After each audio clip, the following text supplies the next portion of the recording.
Ladies and gentlemen, welcome to the Hyperconscious Podcast. Alan, what is hyperconscious? Once you understand why something is the way that it is, now you have the power to change it. Great conversations with great people and great questions are the keys to the kingdom of unlocking your consciousness.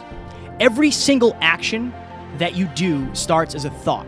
When you control the way you think, you will control the way you act, and you will control the way you live. That is hyperconscious. Ladies and gentlemen, the Hyperconscious Podcast is proudly sponsored by our friend and mentor, David Meltzer of the Playbook Podcast. He was kind enough to join us on episode 144 and 135. Folks, it has become Kevin and I's mission in life to help you realize that the life of your dreams is right on the other side of you becoming the greatest version of yourself. Let us help you do that. I rarely do these things twice in such a short amount of time, but you guys impress me. I believe in people that provide value and of our service. You two guys are on your way to huge fulfillment, purpose, and profitability, and I look forward to helping you both. We appreciate that more than you know.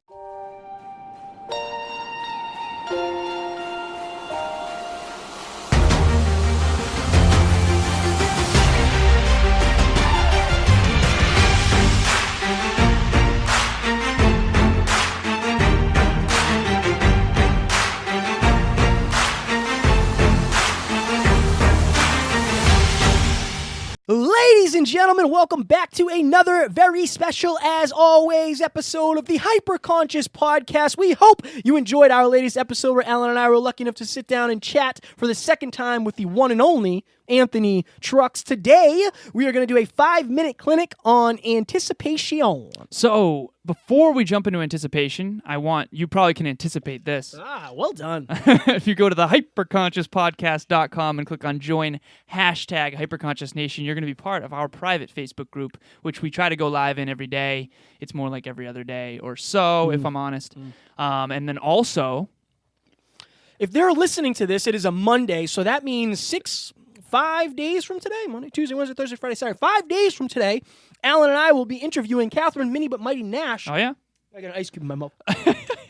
Live on stage in front of a live audience. Evan Carmichael is speaking. Eddie Panero of Your World Within. Terrence McMahon. Phil and Wade of Two Marines, One Mike. Brian Breach. Yeah. Monica Reyes. I'm always forgetting something. I also want to say thank you So to many Catherine. We were listening to an Instagram Live with her and Eddie recently, and Catherine attributed some of her success to us. Yeah, that was very nice. That was so awesome. Yes. Yeah, you never know the impact you're having on others, folks. Okay, so speaking of not being able to anticipate your impact on others, what about what we can anticipate? So my question for Kevin is this. When was a time when you could anticipate an outcome, we talked about this in the preamble a little bit, that maybe your friend could not? Oh, cue the storytelling music. Oh, right. So what do you do when you know your friend is going to lose and look bad at something, but they don't, is the question I would ask. So I'll never forget, it was, I think we were 2 or 3 days out from Alan's show. We were in an Anytime Fitness in the posing area, and Alan peeled off his shirt. It was me, Alan, Jenny, and Matt. And Matt and I looked at each other and said, shit, he's screwed. And Alan thought, like, I'm in a good place. I'm going to be just fine. Everything's fine. Like, I did cardio. I know I didn't prep right, but, like, I know I really turned it on towards the end. And Matt and I literally laughed and were like, yeah, he's screwed.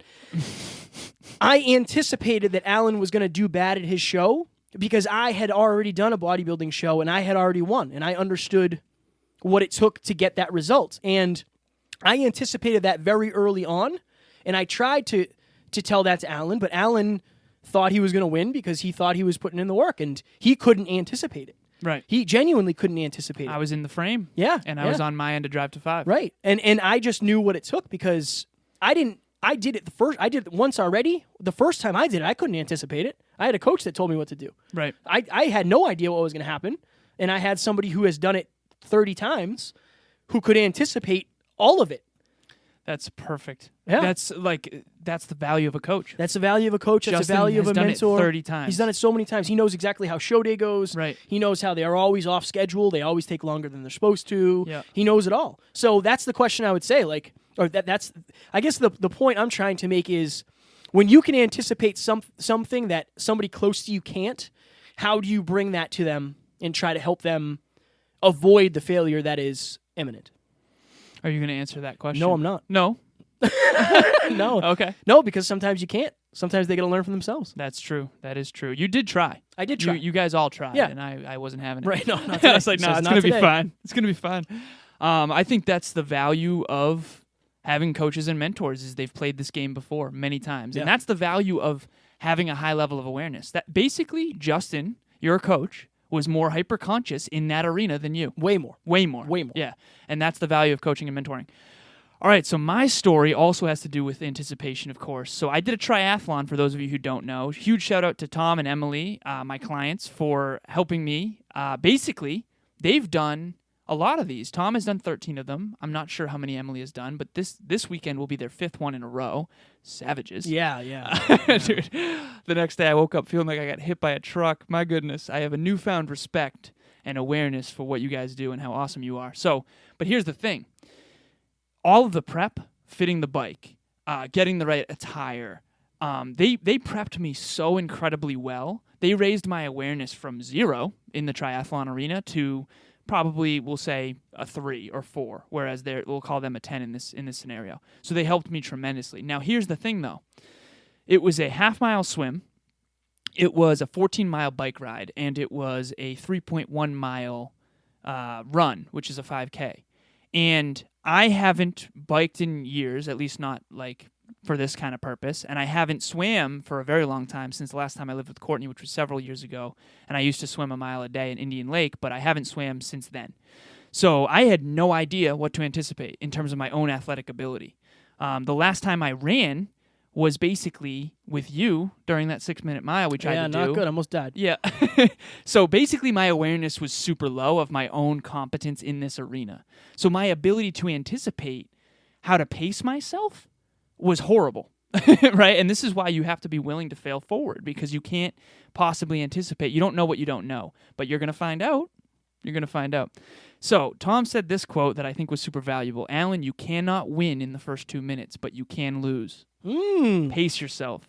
So I tried to go in with humility, and naturally my swim was the worst leg, because I was getting kicked in the face a bunch. It's a whole thing.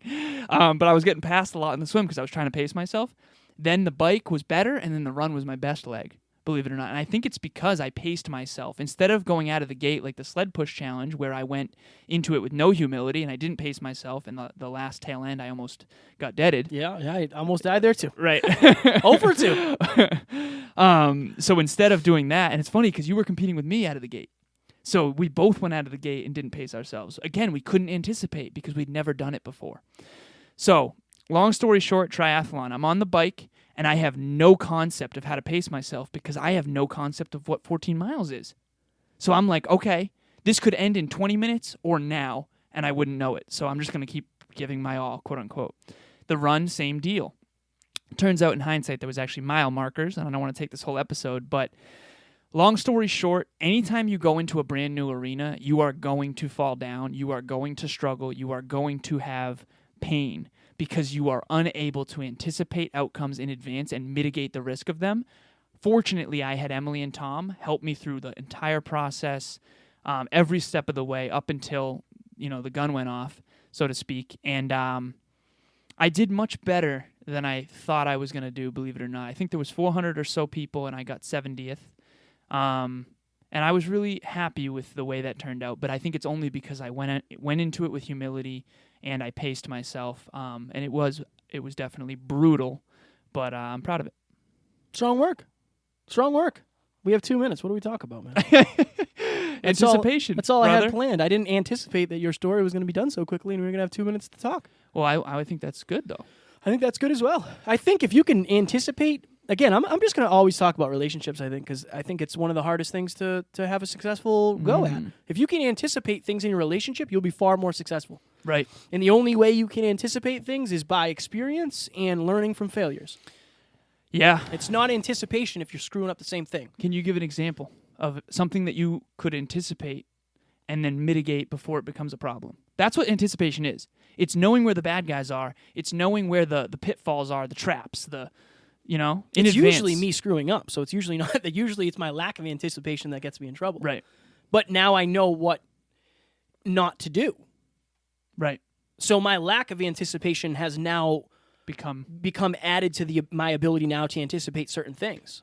We talked on the last episode about how if you spend too much time with your significant other and don't discipline yourself, you guys won't hold on to your individuality, which will create a macro failure. That's true. So that's an anticipation. Yeah. Because you've done it. And that's You lost that's yourself. based on failure. That was 2 episodes ago. Oh, that was two. That's right. episodes That's ago. right. Mr. Anthony Trucks. The last thing I want to say about anticipation real quick is if Kevin and I are playing chess and he has the capability to think 10 moves ahead. And Which I do not. Right. Which we found out about last time you were on the plane and didn't know what the things do, the pieces. Yeah. If he can anticipate 10 moves ahead of me and I can only anticipate 8, he's going to win at chess every single time. Game of decisions is what chess is. If your success in life and your ability to create the outcomes you want is predicated on your choices and your decisions, just remember, your decisions can only ever be as good as your level of awareness in a given arena. And that's why coaches and mentors are everything. That was your 10-second blip? Mm-hmm. My 10-second blip is the reason it's called gambling is because you cannot anticipate your success. If you could anticipate your successes, it would just be called winning. Aha. Wow, not bad, huh? What are we going to do Fire. for the next episode? Strong work. We should really start anticipating man. this. Yeah, we yeah, should. yeah. Yep. You would think that It's going to be by a small now, talks episode? Yeah. We did trust. Mm-hmm. That's what some people were asking about. Overwhelm, we've done that. There was one that Alex said that we were going to do. Remember? In the Hyperconscious Nation? My It was intuition. No, it was anticipation. We just did it. My darling. Sorry. We could ask them again if we wanted. I know, but the problem is then we'll never know. Because we'll always be asking because we didn't do our own research, and then we'll be... It's a whole thing, man. It's a whole thing. Anything off the top of your head? What are we going through right now? Joyce, someday I'd love to hear you talk about the power of practice. Okay. Yeah. Practice it is, Joyce. Strong work. Practice. All right, ladies and gentlemen, we hope you enjoyed this episode, and you will hear us on Wednesday talking about practice. Practice. Talk to you then. Talk soon. Bye. Ladies and gentlemen, thank you so very much for listening to another episode of the Hyperconscious Podcast. Going hyperconscious will absolutely change your life because if you understand why something is the way it is, now you have the power to change it. If you going hyperconscious with us has changed your life in any way, please share this episode with one of your friends because the more people that go hyperconscious, the better this world's going to be for everybody. And if you would kindly leave us a 5-star review on iTunes, that would help us make more people hyperconscious, and we would be greatly appreciative. Thank you. Bye.